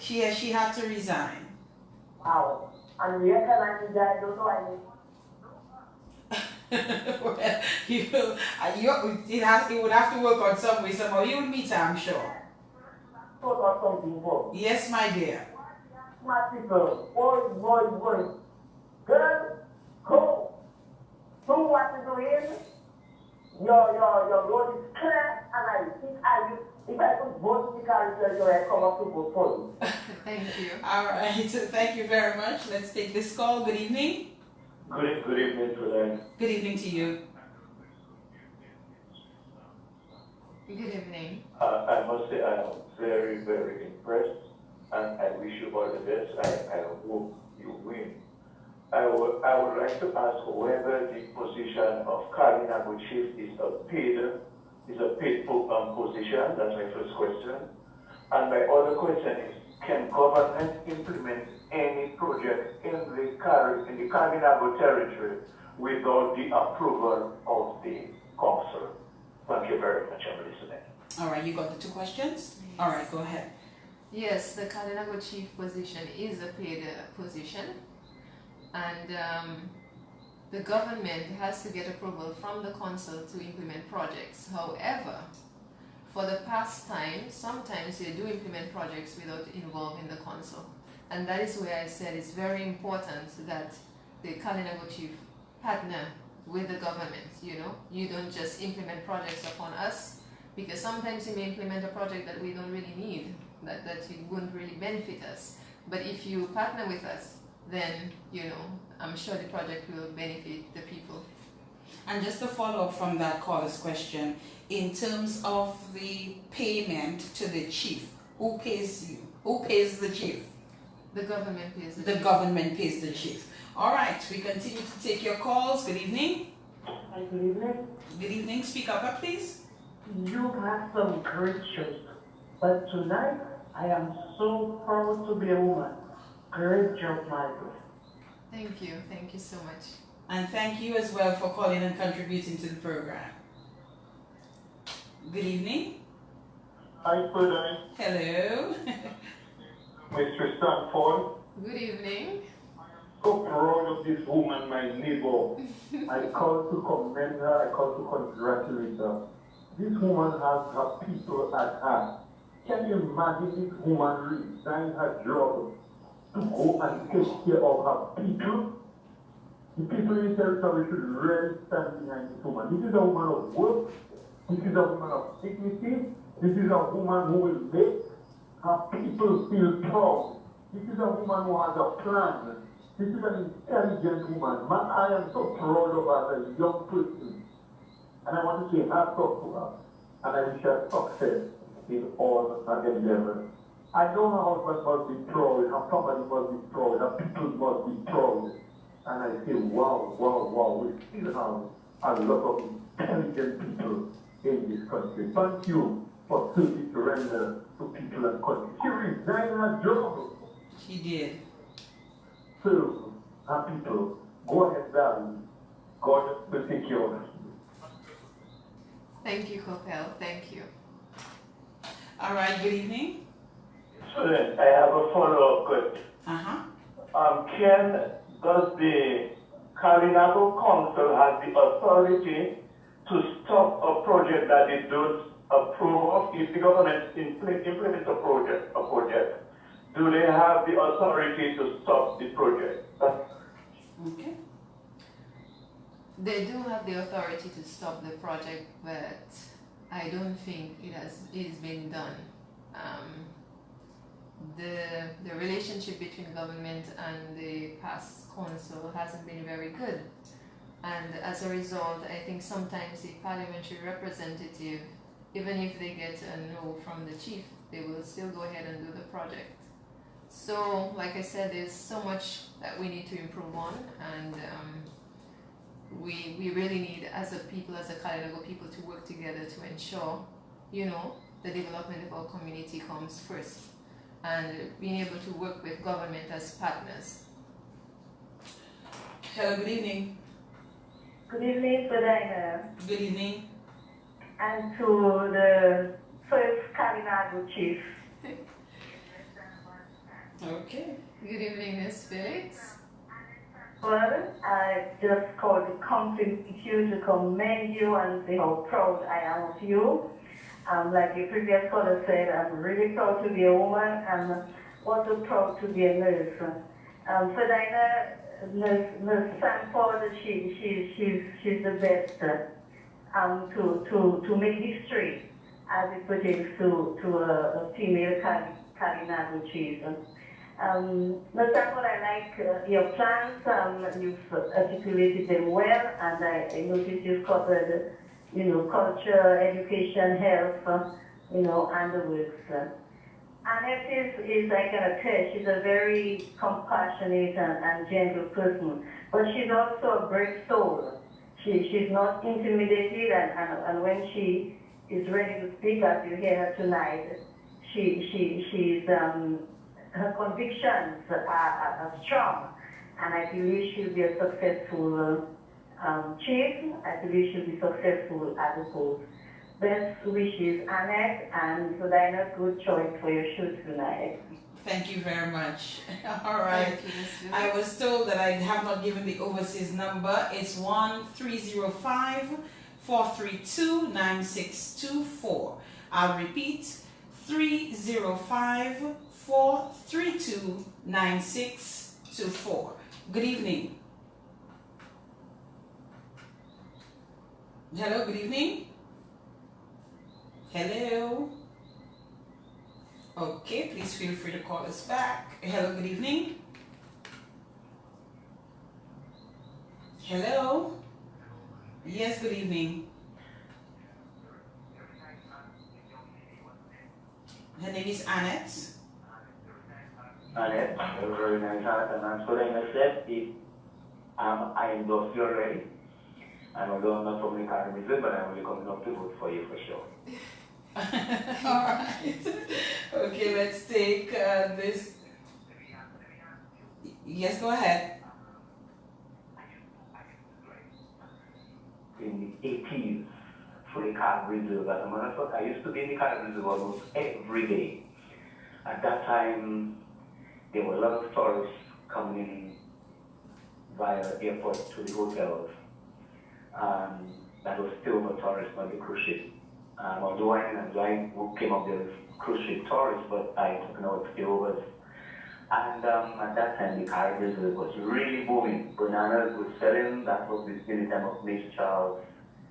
Copra was selling, crafts was selling. I mean, tourists used to have a lot of crafts. And I remember a lady working in the ministry once told me over $1 million is to go up to the Carib Reserve. I'm not sure if I can remember if it's every week or every fortnight. I'm not sure how old you are, but maybe you could help us understand what happened to all those monies that the people were making through those things that I mentioned that they were selling. Because I know I used to drive there, I used to stop at different crafts. I know a lot of people up there. Mariana is one of the ladies that I know, and some other people, I know Peter and others. Maybe you might have. Okay. Thank you, Connor. Yes, go ahead. What happened to the monies? That's a hard one. I wouldn't know much, but definitely it hasn't done much for communities, because if it was used in a way, right now we'll be way better off than we are right now. So there have been a lot of monies injected into the territory, but again, maybe poor leadership or poor use of funds, we don't really see the fruition of these projects or these funds. Good evening. Hello, good evening. Good evening to you, my dear. And with Annette for such a powerful. We're not hearing you too very clearly, so if you could speak up a bit, we would appreciate. With Annette for all what she has done for the young people in the Kalinago Territory. And with these young people, so I can attest to all the things that she has done with and for the young people. And as a part of her program, which is the Personal Support Worker Program, and I saw the impact that she had on young women. I can attend those just because of my work status, but I just want to tell Ms. Annette that I will support you and your program that relates to young people, and you can call on me to work with you. And any other Kalinago Chief can call me to work with them to support any program that they will be implementing for the young people. Ms. Annette, the sky is the limit, reach for the stars, and I'm sure you will get there. I don't know me speaking, but I'm probably. All right. Thank you so much. Thank you, Velia. No, thank you so much. So a viewer is asking how does the electors list? How is the electors list generated? Is it the same as for the constituency? The electors list for the Kalinago Chief elections. Yes, it's basically the same. It's the same. Yes. Okay. All right. Let's take this call right here. The overseas line. Good evening. Hello. Yes. Good evening. Go ahead. Hello. I'm Tobago. Trinidad, actually. Good I've evening. been listening to you all, and I'm very impressed with the lady there. What's her name again? Her name is Annette Thomas Sanford.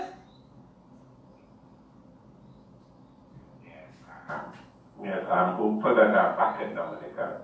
Spent a few years living there, doing some business with Mr. Tom, Secretary Tom. I had Dupini, a member of the Carib people, of the Kalinago people, working with me. So I hope I'm back, because I always intended to do some work up in the territory. Nice. Yeah. So I'm hoping I'm back sometime soon, because I like her spirit, I like her ideas. Thank you. And she would do well. I'm hoping she's successful. Thank All you. right. My lady, cooperate. Thank you. All right. Good evening. Thank you, sir, from Trinidad. We're happy that you're listening to our program and that you were able to even call and interact with us tonight. Thank you for that. Good evening. Good evening. Anytime you're ready to start your second program, I will be making a financial contribution. Your husband and I do not know you, but your husband and I know each other very well. And his uncle, Beto, Gerald, are my good friends. So I know who to contact. Okay. ready, I'll be making a financial contribution. Thank you. Thank you so Good much. stuff. Good stuff. Let us go back across to the overseas line. Good evening. Hello. Hello. Please do not listen to the computer. Hello. Good evening. Good evening. Hi, good night. This is Nurse Linda Romotion. Hi, my girl. And of course, I'm calling to just give support to my colleague, Thomas Sanford. I had the opportunity of working with her many times throughout my nursing career from hospital. And I can tell you, I mean, from the time I identified that she was going to go up as my chief, she has given my full support to her. She is a woman of her word, and yes, she may be shy and timid, but when it's time for her to stand up and act upon things that she believes in and things that is correct and right and just, she will do it. So I have no doubt that she will make an excellent chief. Thank you, Nurse Linda. Thank you so much. Thank you for contributing to the program. So, a listener would like to know, I just really want to say good evening to Omar Monel. Omar, thank you so much. You're an amazing person. And thank you for the support that you always give to me for this show. I really do appreciate it. So Omar wants to know if there will be a way to offer assistance to the territory if you are to actually win, either financial or through supplies. Of course, any contribution to the territory would have to go through the consul. If you're doing it, then it would have to be addressed to the chief and the consulars. So in terms of transparency, people will know what's happening. The present consul is dissolved, so after whoever wins, of course, you can contact. You can still contact me, and I can direct you whether I make it or not. I will direct you, to the appropriate persons to contact. There is an important area, in fact, a critical area that we didn't touch on, and that's agriculture. Mm-hmm. What is the status of agriculture in your home, and what do you plan to do where agriculture is concerned? So agriculture, as it is now, not very much is happening for our farmers. So one of the main ideas I have for agriculture is to get engaged in agro-business. So we're going to train people to not only plant and rear the animals, but show them how to do it as a business. So they get to, how to manage your monies, how to do the inventories and all of these things. And we can do that using persons from the territory itself. So they won't have to travel to town to do that. We'll have the people come up to the territory to train them to do that. I'm also hoping to look into having a pension fund for the farmers. Because you have farmers who work from 15 years to up to 60, and at the end of it, they have nothing to really fall back onto. But if we can, arrange a pension fund for them, then I believe it will help them in their following years. I'm also, where we're, rum. They say we are known for rum. Other little projects like that, we can, maybe have a rum. Turn a negative into a positive. Exactly, have a rum distillery where we can sell our rums and our herbal medicines. We're big with it. So all these things I'm hoping to tap into for agriculture. All right. You seem to have your plans very well laid out. You seem to be prepared. You seem to know what you're about. You seem to be passionate about it. You seem to be dedicated. And of course, we've already learned about your level of commitment to this because you gave up your 11-year career as a nurse, a job that you love, a job that you seem to do well based on the callers and based on the comments that we're seeing. And so we know that you are genuinely interested in this, not just to make history, but your passion and your concern seems to be more embedded in the development of your people and your community and the country by extension, because the Kalinago Territory is part of the bigger picture, which is the country. And I think those who are rooting for you are rooting for you 150%, and they want you to win. And I think they also believe that if you win, that you will deliver for the people of the Kalinago Territory. The last thing has to do with the name, Kalinago Territory. How are you going to get us to get more familiar? Even some of the callers said Carib Territory. It is the Kalinago Territory. How are you going to get people to embrace it is the Kalinago Territory, and for us to get familiar with calling it by its rightful name? Well, marketing, I think, is one of the ways that we can do that. If we're able to market the Kalinago Territory, it's already a cultural site. Tourists come from all over to see us, but we need to do it with a lot more effort, So I'm thinking of liaising with persons out of the territory to have advertisements, have special activities at certain times, and one of those, of course, would be the festival that I'm hoping to have sometime in the month of June or July. That's during the summertime when there's no rain and there's sun, so you can really enjoy music, you can enjoy food, have a craft festival, So yes, promoting the Kalinago, what we have to offer, I think would be one of the ways to educate the public about our name and getting them used to it. I could stay here talking to you all night. And interestingly, you don't have, if people see you holding a piece of paper, it's not a piece of paper you brought. It's just probably a piece of paper that's there in the studios. I think it might be. So you have it all up in your head, which means that you know it. And knowing it means that you have embodied it, you have made it part of you, the plans that you have for the Kalinago Territory. We have to wrap up, so we're getting ready to wrap up the program. I hope there's nobody waiting for you outside as yet. We do have to wrap up. But on a side note, what do you do for fun? What do you enjoy doing? Side note, I know we just went rogue there on that. I like going to the river and relaxing. I think that's one of the things I enjoy doing, swimming. So every weekend I would take my daughter and my son, family, we just go in the river and chill and swim and relax. And have a good time. And sometimes on other days I have my moments.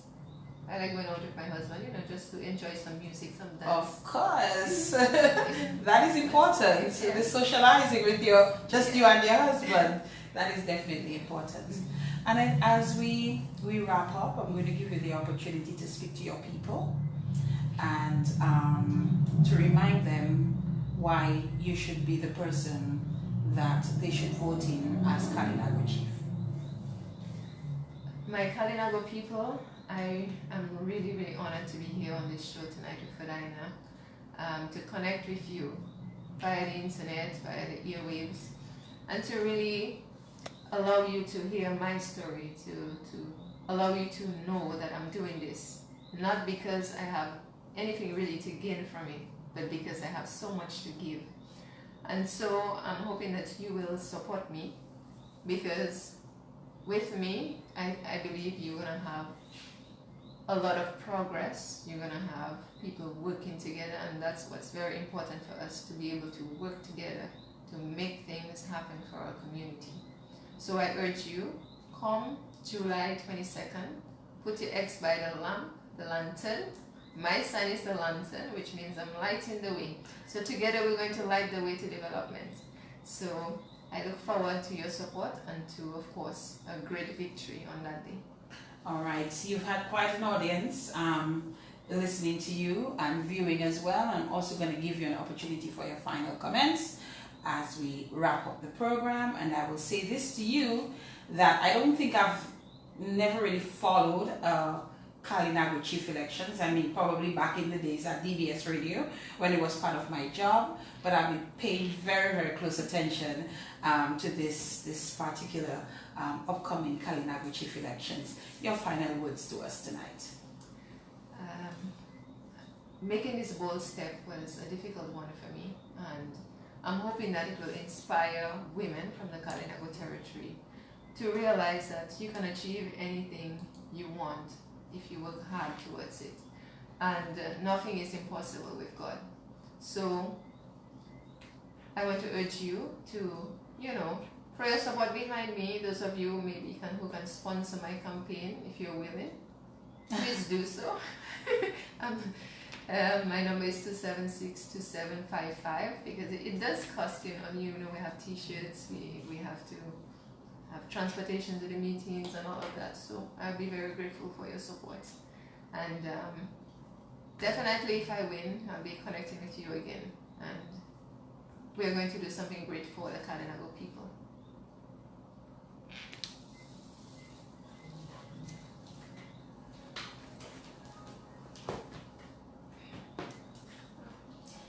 Ladies and gentlemen, such a brilliant young woman, and I think she genuinely means well in terms of her decision to contest for the Kalinago Chief position. We are going to wish her well, pray that she's successful, and look forward to what she will do in her community if she wins. On that note, we get ready to close things off on the program for tonight. Remember, as I said, it's not confirmed as yet, but an official of the Seismic Research Unit, I think it is scheduled to be here soon. And I'm trying to see if I can get him to be on with us next week, Monday. If we can do that, I think it should be a good one. Thank you to all of you who tuned in and listened, and those of you who viewed as well. Do have a pleasant night. And just to remind you again, Annette's number is 276-2755 if you wish to make contact to support her in any way that you can. Until next Monday, God willing, I am Ferdinand Frampton on behalf of my guest, Annette Thomas Sanford, bidding you a pleasant night.